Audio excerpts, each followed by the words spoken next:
17th century, there became a fashion for having chapel in your house. And this is a chapel here on the side that Elizabeth created from a dining room. As you see it now, it's as it was done then because it hasn't been altered. And it was consecrated up until a few years ago, and all the families, christenings and weddings used to take place in there.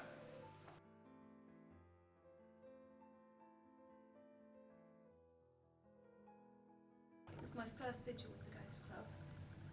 I was in the room with Anne. There was one of your staff, wasn't there? I can't remember his name. And Paul Brown, another Ghost Club member, was with us as well. And we turned off the lights and we positioned ourselves within the room at equal points apart.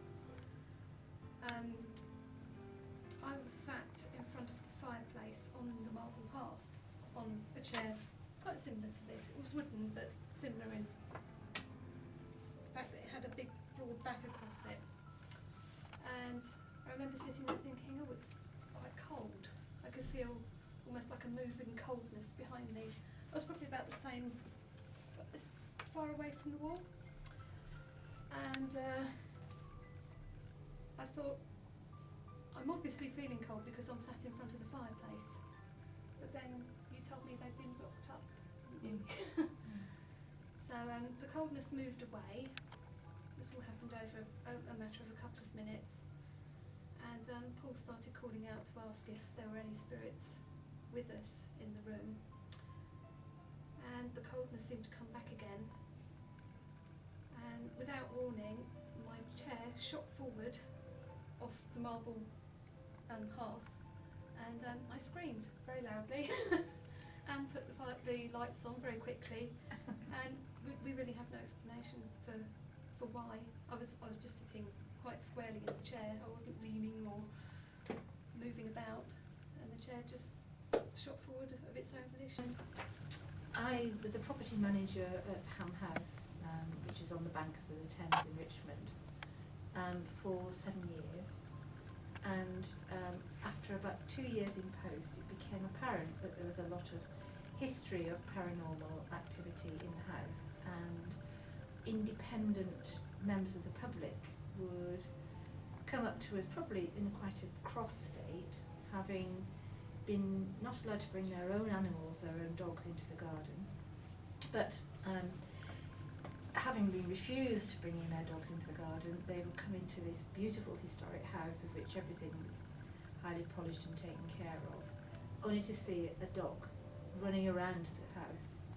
And they would come and they would complain, and then the complaint, because I was running the place, would get passed on to me.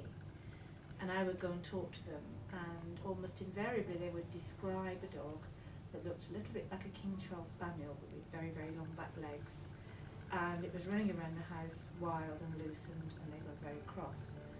And when we talked to them about it and explained that there were no dogs in the house and what they were seeing couldn't possibly exist, and they finally got the implication that maybe it was something that they were either imagining or seeing that was a spirit dog, they used to get quite upset and they used to usually leave.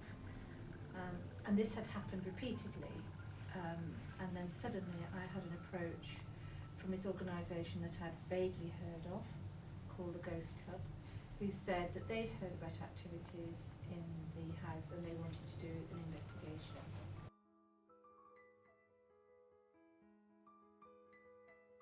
There were about a dozen dead leaves that, they'd curled up, they'd browned, and they'd been somehow put inside the case. And you said it took 6 or 7 people to actually lift the thing, to actually flatten it When we again. decided to flatten it and do it again in the winter, it took 7 people with blast lifters to lift up the case. So that was also the first time. That's the same night that I was there that we had the imprints of the footsteps on there. It was the same time. There was an awful lot that was happening at the same time. So there was. I just remember, and I had photos still on my hard drive at home, and again of the bedspread as well. Footsteps burnt into the varnish at the bottom of the main staircase. I don't recall seeing the other ones on the steps, but you said there's some showing that They were naked, naked. There were Naked about feet. 7 Yeah. sets of footprints. stocking feet, but But the ones at the bottom had the heels, didn't they? They had the round metal heel, which you said matched the one in the which matched the one in the display case showcase and the upstairs. display case in the same room as the bedspread. Further to what Lance has said, my main abiding memory of events at Ham House was one night when it was just before Halloween, ironically, and London Tonight had come out to do a week-long strand, just 2-minute pieces about ghosts around London, and they did a special on Ham. And when it came to actually doing the piece as it was broadcast, it was speaking with the well-known historical ghosts, the Duchess of Lauderdale appearing, the dog appearing. They didn't deal with what actually happened spectacularly on the night they were with us. We arrived in the early evening. They go and went to the Tolmarsh room, and a motion sensor was actually placed, as Lance has previously referred to, by the side of the wheelchair. And the room was locked up, and we went away. The building was shut for the winter. It was already closed down by that time, so we were the only people, technically, who were there. And we went away, and they filmed all their bits upstairs around the long gallery, and the presenter doing his bits to the camera. And after being gone with them for about half an hour, we went back to the Tolmarsh room, unlocked the door. The motion sensor had gone off 2 minutes after the door had been locked. The sign was now again across the room, and curiously, the motion sensor itself had now moved physically. It was no longer at the side of the wheelchair. It was wedged tightly behind the spokes of the wheelchair itself, which was pretty fun. I think we were very fortunate to be able to investigate it, and very grateful to you and to the National Trust for letting us do so.